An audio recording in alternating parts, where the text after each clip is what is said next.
नमस्कार दोस्तों, स्वागत है आप सभी का हमारे YouTube channel magic education trick पर। तो दोस्तों, इस चैनल पर सभी कम्पिटिटिव एग्जाम के प्रैक्टिस सेट कराए जाते हैं। ये चैनल आपका प्रैक्टिस सेट के लिए ही बनाया गया है। तो अगर आप नए हैं तो हमारे चैनल से जुड़ सकते हैं और आप अच्छे से तैयारी यहाँ पर कर सकते हैं। साथ में यहाँ पर फ्री एसटीडी मटेरियल जो कि हमारे टेलीग्राम पे डाल दिया जाता है, तो उसे भी आप डाउनलोड कर सकते हैं हमारे टेलीग्राम लिंक से। तो यहाँ पर फ्रेंड्स जो कि क्वेश्चन दिए गए इकोनॉमिक्स के बहुत ही महत्वपूर्ण है। इन क्वेश्चनों को आप देखेंगे तो खुद कहेंगे कि ऐसे क्वेश्चन आपको 100% मिलते हैं, हर एक एग्जाम में मिलेंगे जो आपका टॉपिक ये है। ठीक है, तो चलिए आपका पहला क्वेश्चन दिया है कि भारतीय औद्योगिक वित्त निगम अर्थात industrial finance corporation of India किस रूप में कार्य करती हैं। शॉर्टकट में इसे क्या नाम दिया जाता है, IFCI। ठीक है, IFCI की जो स्थापना हुई थी वो हुई थी आपकी 1 जुलाई 1948 को। ठीक है, 1 जुलाई 1948 को हुई थी।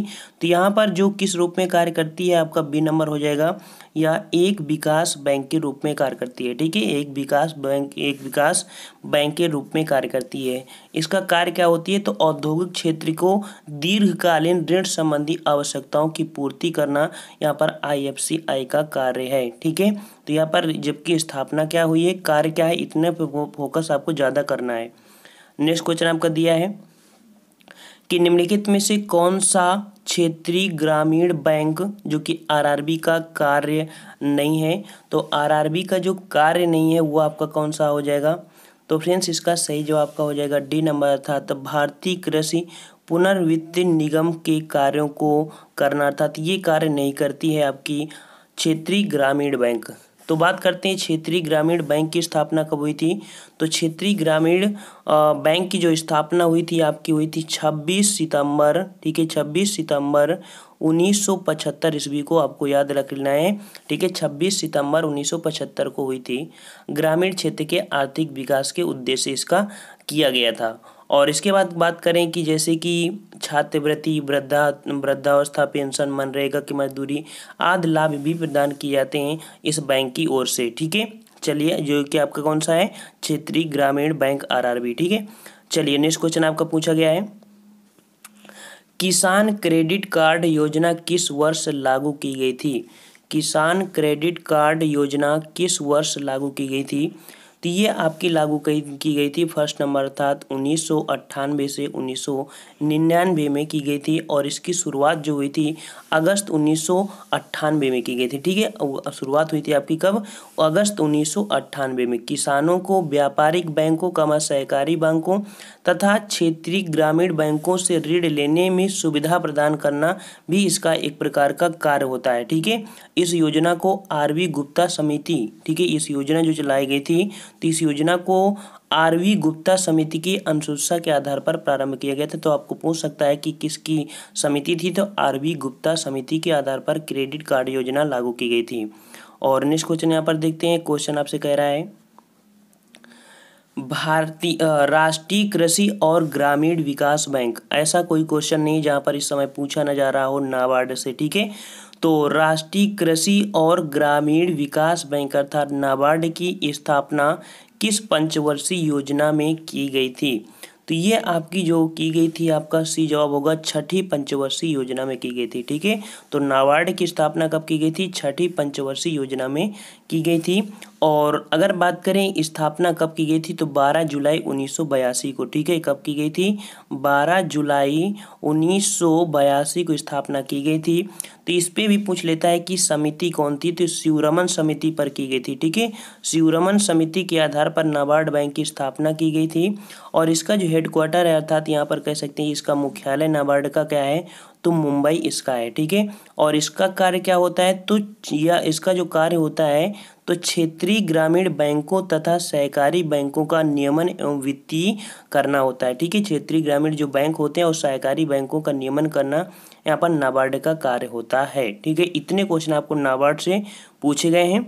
साथ में आपको कमेंट करके बताना है न कि नाबार्ड का फुल फॉर्म क्या होता है इंग्लिश में। ठीक है, नाबार्ड का फुल फॉर्म आपको बताना है। चलिए नेक्स्ट क्वेश्चन यहाँ पर देख लेते हैं कि निम्नलिखित में से किस भारतीय बैंक ने चीन में सबसे पहले अपनी शाखा स्थापित की थी। ठीक है, तो कौन सा भारतीय बैंक था जिसने चीन में सबसे पहले अपनी शाखा खोली थी।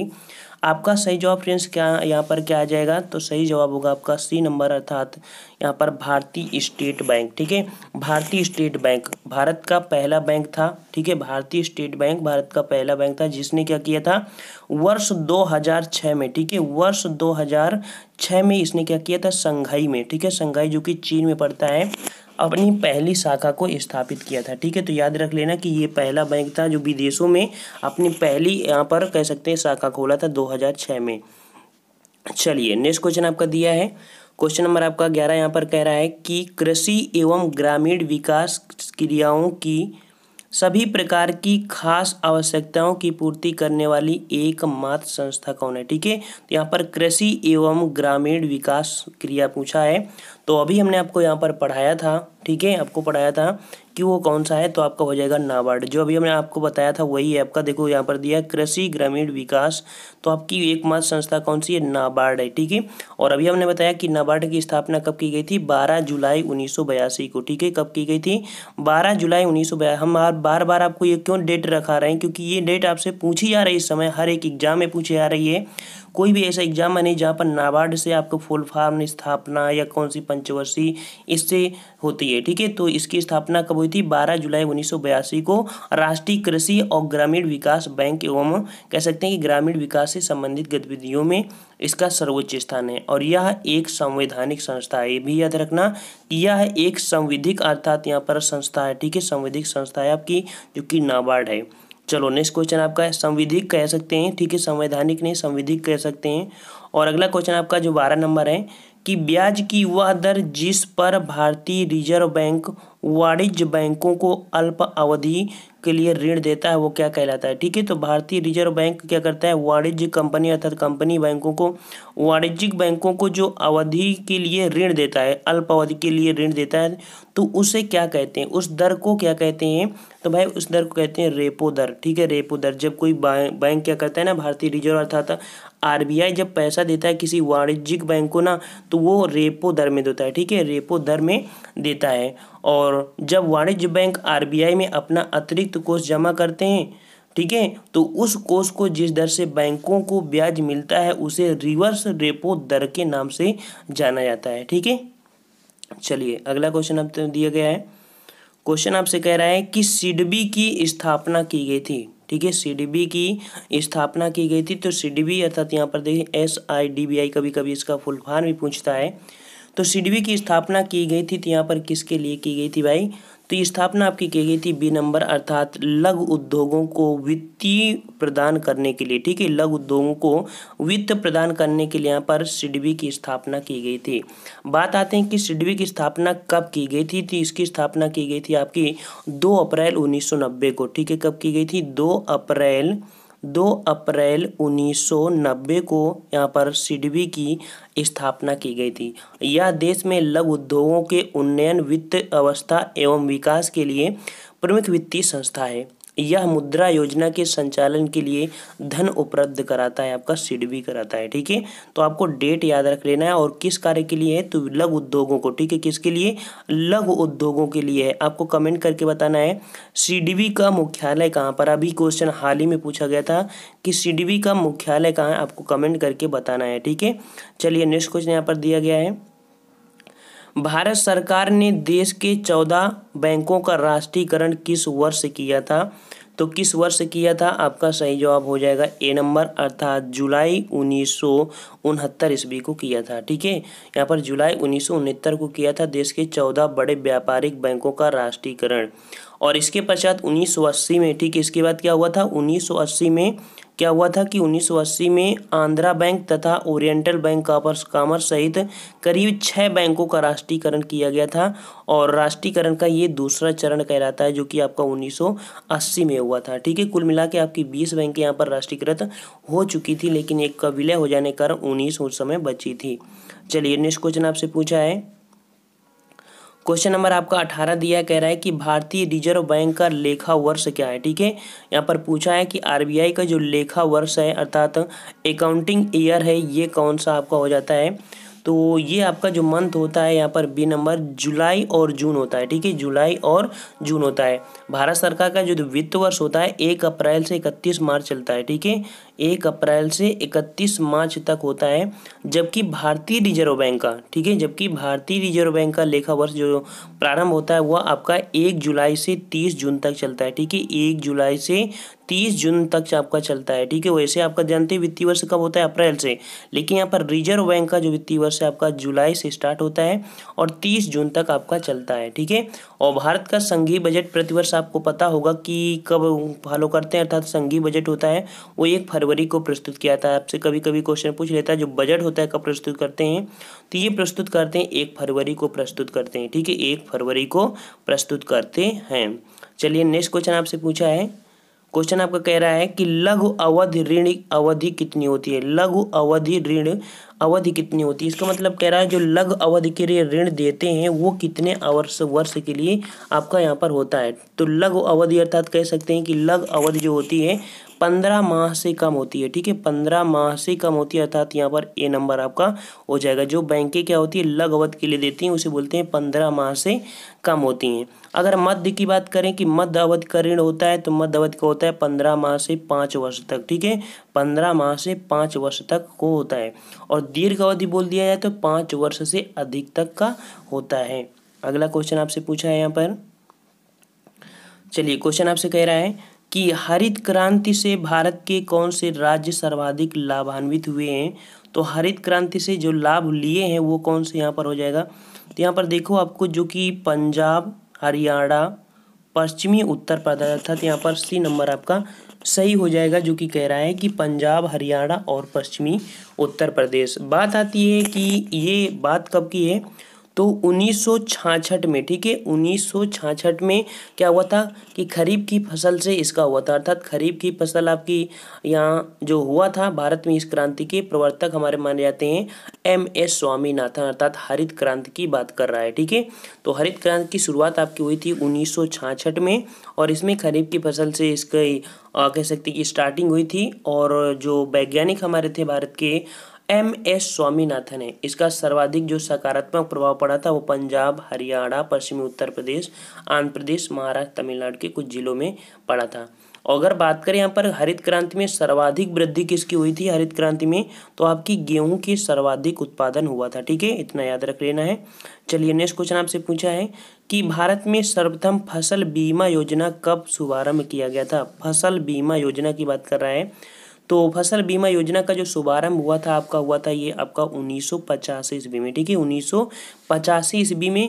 तो डेट और कभी कभी जगह भी पूछ लेता है। ठीक है, तो सर्वप्रथम फसल बीमा योजना आपके गुजरात में लागू हुई थी। कहाँ पर, गुजरात में 1972 को फसल बीमा योजना सर्वप्रथम की बात कर रहा है। ठीक है, सर्वप्रथम, तो ये आपका 1972 में जो कह सकते हैं कि प्रारंभ की गई थी, लेकिन 1 अप्रैल 1985 से यहाँ पर नियमित और व्यापक स्तर पर अपना ली गई थी, इसलिए यहाँ पर 1985 आपका सही किया गया है। ठीक है, चलिए नेक्स्ट क्वेश्चन यहाँ पर देख लेते हैं।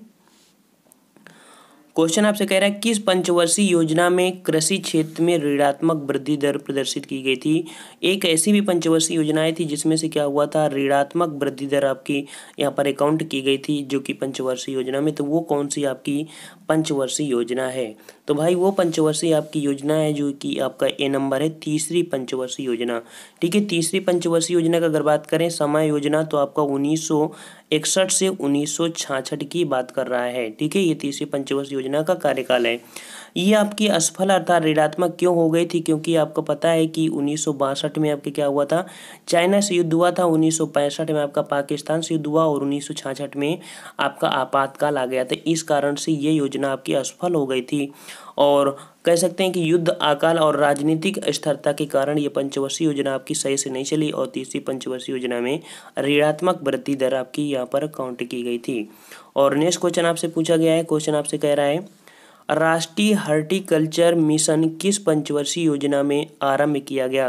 राष्ट्रीय हॉर्टिकल्चर मिशन, तो ये जो प्रारंभ किया गया था आपका, ये किया गया था 10वीं पंचवर्षीय योजना में। ठीक है, कब किया गया था, 10वीं पंचवर्षीय योजना मिशन को यहाँ पर किया गया था और वर्ष 2005 में प्रारंभ किया गया था। ठीक है, कब किया गया था, आपको डेट अगर पूछ सकता है तो 2005 में इसकी स्थापना था, प्रारंभ किया गया था। और इस योजना का जो उद्देश्य है तो भारत में बागवानी क्षेत्र का समग्र विकास करना और उत्पादन को बढ़ावा देना आपका इसका काम था। चलिए नेक्स्ट क्वेश्चन दिया गया है जो कि करंट से भी रिलेटेड है। ऑपरेशन ग्रीन, ठीक है, ऑपरेशन ग्रीन का उद्देश्य क्या है, ये आपका इस बार बजट से पूछा गया था। तो ऑपरेशन ग्रीन का संबंध क्या होता है, तो यहाँ पर ए नंबर होगा टमाटर, प्याज, आलू का मूल्य नियंत्रण। देखो शुद्ध भाषा में कहें कि बजट वर्ष 2018-19 में टमाटर, प्याज, आलू, ठीक है, अर्थात टीओपी इसे शुद्ध बोला जाता है, टीओपी कह दिया जाता है, ठीक है, टोपैटो, प्याज, ठीक, ओनियन और आपका और जो मतलब आलू हो गया, ठीक है, पोटैटो की कीमतों को स्थिर रखने होते हैं। देखो पहले क्या होता था, कभी कभी इनके रेट बहुत बढ़ जाते थे, कभी कभी घट जाते थे।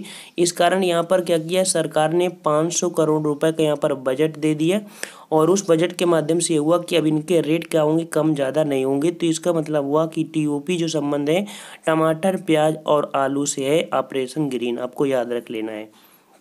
चलिए नेक्स्ट क्वेश्चन आपका दिया है प्रधानमंत्री किसान संपदा योजना संबंधित है, ठीक है, प्रधानमंत्री किसान संपदा योजना संबंधित है।